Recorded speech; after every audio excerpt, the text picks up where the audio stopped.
Right now, the United States is trapped between a new winter blast and the long shadow of Winter Storm Fern. At least 153 people across North America have already lost their lives to Fern, and now wind chills near minus 30 degrees Fahrenheit and near blizzard conditions in West Virginia and New England are piling on. Here is the important part. The most dangerous hours are still unfolding this weekend. According to NOAA's Weather Prediction Center, a fast-moving Alberta clipper is sweeping from the Great Lakes into the northeast this morning. Most places are picking up only 1 to 3 inches of new snow, but downwind of Lakes Erie and Ontario and along the Appalachians, bands of heavier snow could reach 4 to 5 inches, driven by strong winds. Men's Journal, summarizing NWS alerts, says at least 12 states from Michigan and Ohio to Massachusetts and Connecticut are in the direct impact zone. And all of this is landing on top of the long, costly scars left by Winter Storm Fern, the deadly January system named informally by the Weather Channel. In a moment, we will focus on where those near-blizzard conditions are closing in on the Appalachians in West Virginia. Overnight, that clipper turned the higher ridges of the Appalachians in West Virginia into a near whiteout zone. The National Weather Service kept winter storm warnings in place as snow stacked up to around 9 inches in the worst spots, whipped by gusts of 50 to 60 miles per hour. On mountain highways like I-68 and US 219, visibility dropped to a few hundred yards or less. And forecasters used the phrase life-threatening travel for the most exposed stretches. Now the core of this storm is sliding toward New England.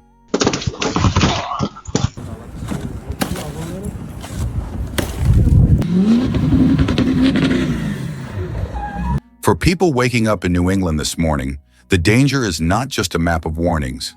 In places like Albany, Bennington, and parts of coastal Massachusetts, 2 to 6 inches of fresh snow have turned side streets and driveways into a slick layer of ice and slush.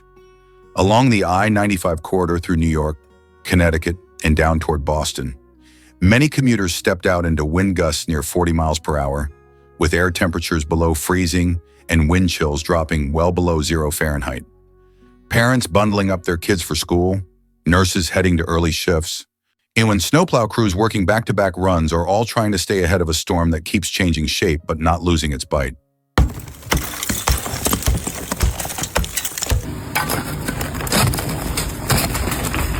Behind the maps and numbers, the cold itself is becoming the most dangerous part of this pattern.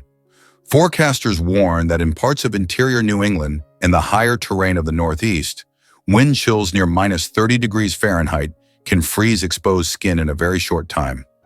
Along the I-95 corridor from Boston through New York to Philadelphia, even lower wind chills are enough to turn a simple walk to the car into a real health risk for the elderly, people without proper winter clothing, and anyone stuck outside too long. On mountain roads in West Virginia, Maryland, New Hampshire, and Massachusetts, the blowing and drifting snow is making travel very difficult to extremely dangerous, while brief but intense snow squalls in Ohio, Pennsylvania, and the Great Lakes can suddenly drop visibility and glaze roads that looked clear just minutes before.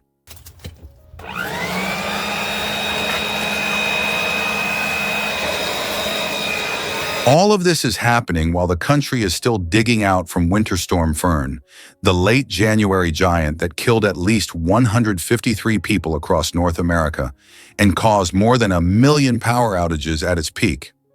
Fern's damage bill is already estimated above $4 billion after days of shut down highways and more than 10,000 flights canceled. In Nashville, officials have shifted into cleanup mode, recruiting volunteers to clear debris and lingering ice. Around Washington, D.C., piled-up snowbanks and dirty ice mounds still clog curbs and parking lots, a reminder that the last storm never fully left. Even the power grid, solar farms in the east are still under stress from the cold and snow Fern delivered. In a moment, we will look at what the next 24 hours could bring and what you can do to stay safe until this pattern finally lets go. According to NOAA's Weather Prediction Center, the good news is that this clipper will slide off the New England coast later today, and the steady snow will fade from west to east. But the cold and the wind are not going away quickly. Forecasters expect strong gusts and dangerous wind chills to last at least into tomorrow morning, especially along the New England coast and downwind of the Great Lakes. That means the next 24 hours are still critical for anyone who has to travel, works outdoors, or depends on electric heat in an older home. Checking on elderly neighbors, charging phones and backup batteries, keeping extra blankets and layers near the bed, and staying off the roads during bursts of heavy snow can make the difference between a close call and a real emergency.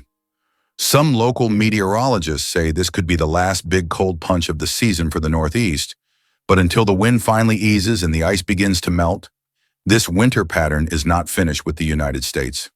Tonight's headlines are simple but serious. The United States is still living with the scars of Winter Storm Fern, while a fast-moving clipper keeps dumping snow, driving dangerous wind chills and testing power lines, highways, and families from the Great Lakes to New England. Here is the important part. For the next day or so, small decisions will matter. Staying off icy roads when you can, checking on vulnerable neighbors, and taking the cold seriously even if the snow outside your window looks light. If this update helped you understand what is happening out there, please consider sharing this video and subscribing so you do not miss the next alert. And tell us in the comments, how are you and your family getting through this stretch of winter weather?